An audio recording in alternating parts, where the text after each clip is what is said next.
नमस्कार मित्रों, इल्विन क्लासेस के यूट्यूब प्लेटफॉर्म पे आपका बहुत बहुत स्वागत है। मेरा नाम विवेक है। आज हम अपने इस वीडियो सेशन में बात करेंगे रूस यूक्रेन शांति समझौता। रूस यूक्रेन शांति समझौता क्यों महत्वपूर्ण है? महत्वपूर्ण इसलिए है कि दुनिया के कुछ शांति पसंद देशों ने एक समिट का आयोजन किया है, जिसका प्राथमिक उद्देश्य रूस और यूक्रेन में लगभग 2 वर्षों से चल रहे युद्ध को विराम देते हुए एक रूस और यूक्रेन के साथ शांति समझौते को आयोजित करना है। यह समझौता स्विट्जरलैंड में इस समिट का आयोजन हुआ। भारत को आमंत्रित किया गया था। भारत चूंकि G7 देशों की जो समिट चल रही थी उसमें उपस्थित था, तो यह कयास लगाई जा रही थी कि भारत उपस्थित होगा कि नहीं उपस्थित होगा। बहरहाल भारत ने अपनी उपस्थिति दर्ज कराई, लेकिन भारत इस समझौते पर क्या हस्ताक्षर करता देश बना या नहीं बना? अगर नहीं बना तो क्यों नहीं बना? अगर बन गया तो क्यों बना? इन तमाम मुद्दों पर हम आइए बात करते हैं। मेरा नाम विवेक है और आज का हमारा जो वीडियो सेशन का टाइटल है वह है यूक्रेन शांति समझौता, इंडिया का समर्थन क्यों नहीं? आज के टाइटल की तो यूक्रेन शांति समझौता, भारत का समर्थन क्यों नहीं मिला, आज बात करेंगे खबर की। यूक्रेन पीस समिट की बात करेंगे, शांति दस्तावेज, और भारत और रूस और यूक्रेन युद्ध पर आज हमारे यह चर्चा के बिंदु होंगे। तो खबर को हमने जाना कि स्विट्जरलैंड में कुछ विश्व के शांति पसंद देशों ने एक समिट का आयोजन किया था, जिसका उद्देश्य ही था कि यूक्रेन और रूस में हो रहे युद्ध को विराम लगे और दोनों में शांति समझौता हो जाए, ताकि जो वहां पर क्षति हो रही है, चाहे वह लोगों की मृत्यु हो रही है, संसाधनों की क्षति हो रही है, जिस तरीके की क्षति हो रही है, और देश वह केवल 2 ही देश नहीं और उससे संबंधित विश्व के जितने देश हैं वो किसी न किसी तरीके से प्रभावित हो रहे हैं, तो इस पर विराम लगे और एक सकारात्मक नई दिशा में दोनों देश आगे बढ़ने का काम करें। बहरहाल रूस न तो अपने जीतने का दावा कर रहा है, न ही यूक्रेन अपने हारने का दावा कर रहा है। दोनों अपने अपने दावे पर अड़िग है। युद्ध अभी चलने की संभावना है, लेकिन क्या होगा इसकी राह तो अलग है। लेकिन उसी पर एक समिट का आयोजन स्विट्जरलैंड में किया गया था, आइए उस पर हम बात करेंगे। यूक्रेन पीस समिट 24 फरवरी 2022 से युद्ध की शुरुआत हो गई है। 24 फरवरी 2022 लगभग 2 वर्ष पहले से रूस और यूक्रेन के बीच में युद्ध जारी है। अभी तक कोई स्पष्ट परिणाम नहीं है। रूस कह रहा है कि हमने अधिकतर क्षेत्रों पर कब्जा कर लिया, वहीं यूक्रेन का भी दावा है कि हमने रूस के द्वारा किए हुए क्षेत्रों पर को अपने पक्ष में काबिज कर लिया है। जो रूस का दावा है वह बिल्कुल सरासर गलत है और यूक्रेन का यही दावा है। न कोई जीतने को तैयार है, न कोई हारने के लिए राजी है। अभी तक कोई स्पष्ट परिणाम नहीं आया है। स्विट्जरलैंड द्वारा यूक्रेन पीस समिट का आयोजन इस क्षेत्र में शांति स्थापित की जा सके, इसके लिए किया गया था। स्विट्जरलैंड एक देश है, शांति प्रिय देश है, जिसने इसका आयोजन किया, इस पीस समिट का आयोजन किया है, शांति सम्मेलन का आयोजन किया है, जिसका उद्देश्य है कि दोनों देशों में शांति रहे।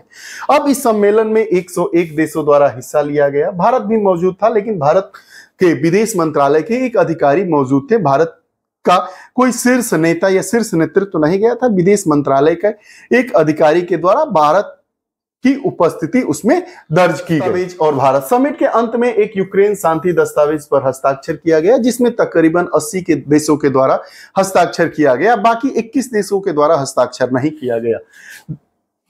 दस्तावेज यूक्रेन में शांति स्थापित करने पर भी जोर दिया गया। भारत समेत ग्लोबल साउथ के कई देशों द्वारा हस्ताक्षर नहीं किया गया। उन देशों में कौन कौन से थे जिसने हस्ताक्षर नहीं किया? सऊदी अरब, दक्षिण Africa, Thailand, Indonesia, Mexico, UAE. Bharat केवल रूस एवं यूक्रेन दोनों के स्वीकार्य प्रस्ताव ही शांति की ओर ले जा सकता है। भारत ने कहा कि अगर जब दोनों देश शामिल रहेंगे, इस आयोजन की एक जो सबसे बड़ी कमी थी, इसमें रूस आया ही नहीं था।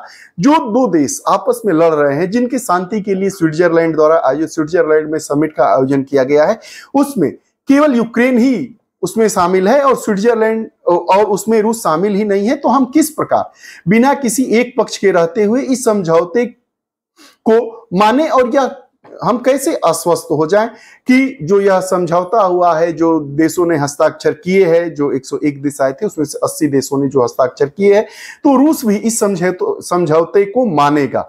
भारत का यही पक्ष रहा। ऐसे में दोनों का प्रतिनिधित्व आवश्यक है और भारत ने इस पर हस्ताक्षर करने से मना कर दिया। अब रूस यूक्रेन युद्ध की बात करते हैं। 2022 के बाद से शांति स्थापित करने के अनेकों प्रयास किए गए, लेकिन अभी शांति स्थापित नहीं हो पाया। यूक्रेन वैश्विक व्यापार एवं खाद्य सुरक्षा के लिए गेहूं और मकई का प्रमुख उत्पादक है। तुर्की काला सागर के माध्यम से यूक्रेन से अनाज की आवाजाही पर वार्ता करने में सक्षम रहा है। जो तुर्की है वह काला सागर के माध्यम से जो यूक्रेन है उससे अनाज की आपूर्ति करने में, आवाजाही करने में सक्षम रहा है। हालांकि युद्ध को समाप्त करना संभव नहीं है।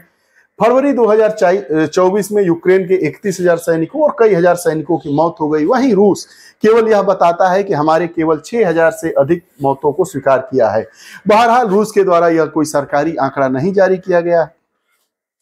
यूक्रेन की ओर से स्पष्टता, जब तक मिलिट्री पीछे नहीं हटेगी शांति नहीं स्थापित होगी। और वहीं यूक्रेन यह कह रहा है और अडिग भी है कि जब तक रूस अपनी सेना को नहीं हटाएगा, अपने सैनिकों को नहीं हटाएगा, तब तक हम शांति स्थापित नहीं कर सकते हैं। और यह युद्ध तब कैसे समाप्त होगा। स्विट्जरलैंड में आयोजित हुए रूस और यूक्रेन के शांति समझौते के लिए एक समिट का आयोजन हुआ था। दिलचस्प बात यह है कि रूस उसमें भागीदार ही नहीं हुआ। शांति समझौते में 101 देशों के प्रतिनिधियों ने हिस्सा लिया। भारत के विदेश मंत्रालय के एक अधिकारी ने भारत की प्रतिनिधित्वता को उसमें उपस्थित किया, अपनी उपस्थिति दर्ज कराई। जब उस समिट के बाद जब हस्ताक्षर हो रहा था, तब भारत सहित करीब 21 देशों ने उस समिट के बाद जो हस्ताक्षर कार्यक्रम था उस पर हस्ताक्षर नहीं किया। भारत ने यह हस्ताक्षर इसलिए नहीं किया, भारत की तरफ से यह बातें बताई गई भारत सरकार की तरफ से कि जब दोनों देशों, जो दो देश हैं, उनका प्रतिनिधित्व ही नहीं है इस समिट में, तो हस्ताक्षर करना वे बुनियाद है। यह रहा यूक्रेन शांति समझौता, चर्चा में था इसलिए यह जानना जरूरी था। आप लोगों को हमारी कक्षाएं कैसी लगती है कमेंट बॉक्स में अपने विचार जरूर दीजिएगा। पुनः नई कक्षा के साथ उपस्थित होंगे, तब तक के लिए बहुत बहुत धन्यवाद। लेकिन अगर आप हमारे चैनल से नहीं जुड़े हैं तो कृपया चैनल से जुड़िए, बेल आइकन का बटन दबाएं ताकि जो भी हमारी नई वीडियोस आए उसका नोटिफिकेशन आप तक पहुंचे। बहुत बहुत धन्यवाद। नमस्कार।